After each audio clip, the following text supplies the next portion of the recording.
President Putin stated that Russia is ready to resume long-term supplies of oil and gas to the EU. In Italy, the price of fuel is now over €2 per liter, and people are unhappy.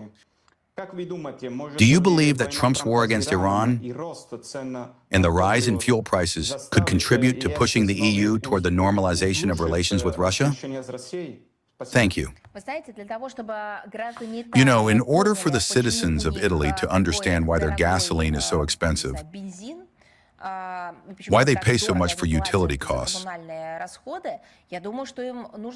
I think they did not need to wait for a war in the Middle East, but rather use democratic procedures in their own country, Italy.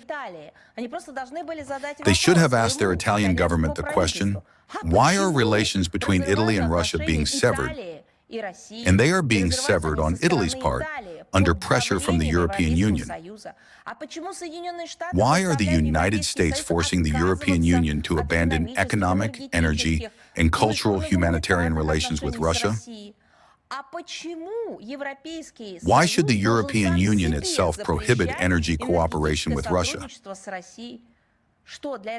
Did they have to wait until, so to speak, the US and Israel attacked Iran for this? They could have simply come and asked all these questions during, I don't know, political debates and discussions and, most importantly, demand an answer. Therefore, yes, indeed, we see that the situation with energy prices in the EU, to put it mildly, is not characterized by stability. Prices are, in essence, critical. At the same time, this trend emerged long before the current crisis associated with the aggression of the US and Israel against Iran. That is when the question should have been asked. This is all, as I have already said today, a direct consequence of the policy, of that essentially criminal policy toward their own citizens on the part of Brussels in the energy sphere, which the European Commission, headed by Ursula von der Leyen, imposes on EU member states with a persistence worthy of a better cause. Politically motivated and economically ill-conceived decisions adopted by Brussels in recent years could not have led to any other result. A key role here, of course, is played by the course toward a forced refusal of Russian oil and gas imports, contrary to the real economic interests of the European Union member states. As for the Italy you mentioned, the prospects of rising energy prices are obviously causing understandable tension in Italian society. Look at our country, our officials, starting from the President, the Minister of Foreign Affairs, representatives of the executive and legislative branches. Look at our political scientists and journalists. Has anyone used this occasion for mockery or, toxic sarcasm toward the citizens of Italy? As if to say, look how bad things are for you now. Yes, this has never happened.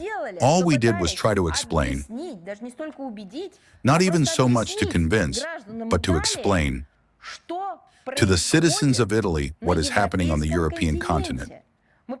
We presented facts. We talked about how, based on analytics and scientific analysis, events would develop. Do you understand?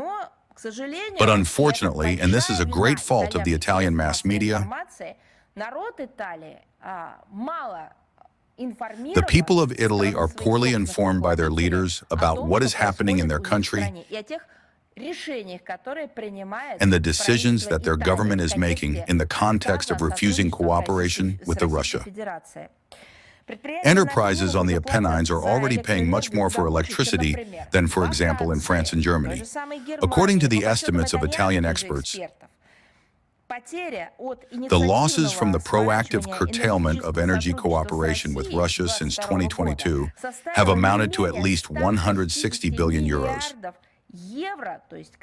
This means at least €60 billion for additional expenditures of enterprises and households for gas and electricity, approximately €100 billion for government subsidies.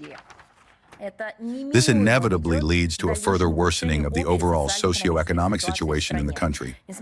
Despite the frankly discriminatory anti-market actions of the European Union, Russia tries to avoid any kind of politicization of the issues of energy supplies to European consumers.